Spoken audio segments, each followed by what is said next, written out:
Halo, selamat pagi semuanya. Nah, di sini saya akan menjelaskan apa itu kepuasan pelanggan.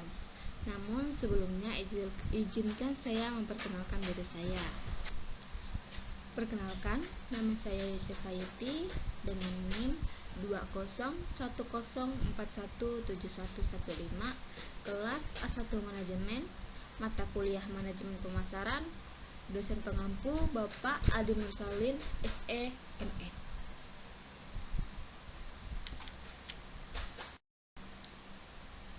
Pengertian kepuasan.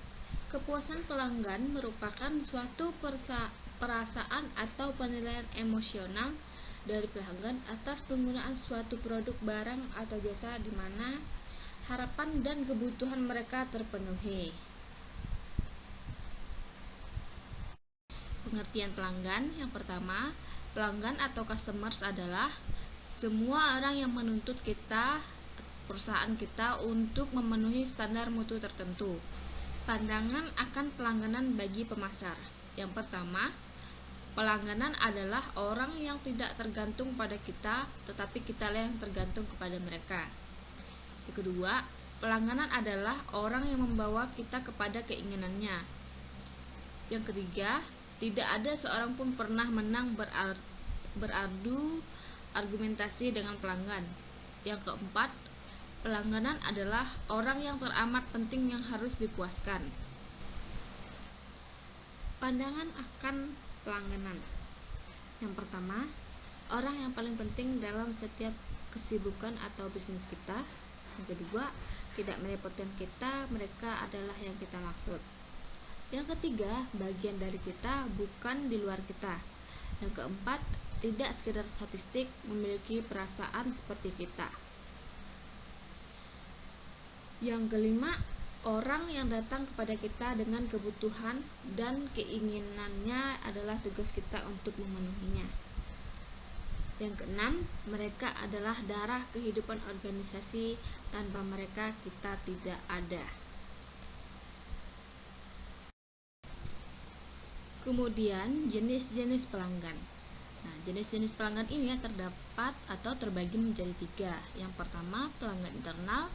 Yang kedua, pelanggan antara. Dan yang ketiga, pelanggan akhir. Nah, pelanggan internal biasa disebut seperti karyawan, manajer, ataupun atasannya. Karena tanpa karyawan tidak mungkin mencapai pelanggan akhir. Dan di sini terdapat pertanyaan, apakah kepuasan pelanggan merupakan tujuan akhir? Menurut saya, kepuasan pelanggan bukan tujuan akhir dan pasti memiliki tahapan-tahapan untuk mempertahankan pelangganannya. Mengapa kepuasan merupakan hal penting? Nah, hal ini dikarenakan dengan memuaskan konsumen, organisasi dapat meningkatkan tingkat keuntungannya dan mendapatkan pangsa pasar yang lebih luas, menurut Barsky pada tahun 1992. Kemudian, terdapat juga pertanyaan kepuasan meningkatkan keuntungan. Nah, di sini kepuasan untuk meningkatkan keuntungan masih tanda tanya. Kemudian, keuntungan dari loyalitas pelanggan. Yang pertama, pelanggan loyalitas memberikan keuntungan besar bagi perusahaan. Yang kedua, biaya yang dikeluarkan untuk mendapatkan pelanggan baru jauh lebih besar dibandingkan mempertahankan pelangganan yang ada. Yang ketiga, pelanggan yang sudah percaya pada perusahaan dalam suatu urusan bisnis akan percaya juga dalam bisnis lainnya. Yang keempat, biaya operasional perusahaan akan lebih efisien. Yang kelima, pelangganan loyal sudah memiliki banyak pengalaman positif dengan perusahaan.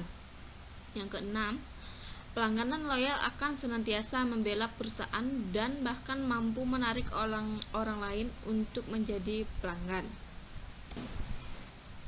Keistimewaan produk yang memenuhi kebutuhan pelanggan. Yang pertama, mutu yang lebih tinggi daripada produk memungkinkan memberikan manfaat untuk yang pertama, meningkatkan kepuasan pelanggan, membuat produk mudah laku dijual, memenangkan persaingan, meningkatkan pangsa pasar, memperoleh pemasukan dari penjualan, menjamin harga premium. Dampak yang terutama adalah terhadap penjualan. Biasanya mutu yang lebih tinggi membutuhkan biaya lebih banyak. Beberapa faktor yang berorientasi waktu yang diperlukan dan yang berkaitan dengan fitness for use, yaitu yang pertama, availability atau ketersediaannya. Tersedianya suatu produk ketika pelanggan hendak membelinya. Yang kedua, reliability, daya tahan atau kehandalan, di mana suatu produk akan diuji coba sebelum berproduksi dan memiliki daya tahan yang cukup bagus supaya bisa dipasarkan. Yang ketiga, maintainability, yaitu kemampuan pemeliharaan, perawatan suatu barang dengan menggunakan prosedur yang sudah ada. Yang keempat, procedurability atau manufacturability, kemampuan menghasilkan, harus diperhatikan dalam mengorientasikan dalam kurun waktu. Kemudian dimensi mutu. Dimensi mutu memiliki 8 dimensi. Yang pertama, penampilan atau performance dari suatu karakter utama hasil produk. Yang kedua, gambaran atau keistimewaan suatu produk. Misalnya kita memasarkan suatu produk dan memiliki daya tarik, yaitu lewat gambar. Yang ketiga, ketahanan. Nah, yang ini kita harus dan tidak fokus gara-gara kau balik. Nah, selanjutnya di sini ada 2 foto contoh dimensi mutu barang, yaitu sebelum kita melakukan pembelian, hal utama yang kita lakukan adalah melihat atau meneliti kondisi suatu produk yang kita beli. Itu yang pertama, tampilan suatu produk memiliki istimewaan seperti apa. Kemudian dimensi kualitas pelayanan terbagi menjadi 5, yaitu yang A, bukti langsung atau tangibles, meliputi fasilitas basic, perlengkapan, pegawai, dan sarana komunikasi.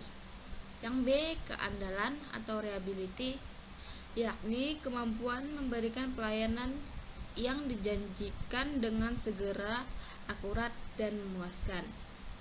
C, daya tanggap atau responsiveness, yaitu keinginan para staf untuk membantu para pelanggan dan memberikan pelayanan dengan tanggap. D, jaminan atau asuransi, mencakup pengetahuan, kemampuan, kesopanan, dan sifat dapat dipercaya yang dimiliki para staf, bebas dari bahaya, risiko, atau keraguan-raguan. Yang kelima atau yang E, empati, meliputi kemudahan dalam melakukan hubungan, komunikasi yang baik, perhatian pribadi, dan memahami kebutuhan para pelanggan. Nah, 5 kesenjangan yang menyebabkan kegagalan penyampaian jasa. Yang pertama, kesenjangan antara harapan konsumen dan persepsi manajemen. Yang kedua, kesenjangan antara persepsi manajemen terhadap harapan konsumen dan spesifikasi kualitas jasa. Yang ketiga, kesenjangan antara spesifikasi kualitas jasa dan penyampaian jasa. Yang keempat, kesenjangan antara penyampaian jasa dan komunikasi eksternal. Yang kelima, kesenjangan antara jasa yang dirasakan dan jasa yang diharapkan. Baiklah, sekian materi dari kepuasan pelanggan yang dapat saya jelaskan. Kurang lebihnya saya mohon maaf. Terima kasih.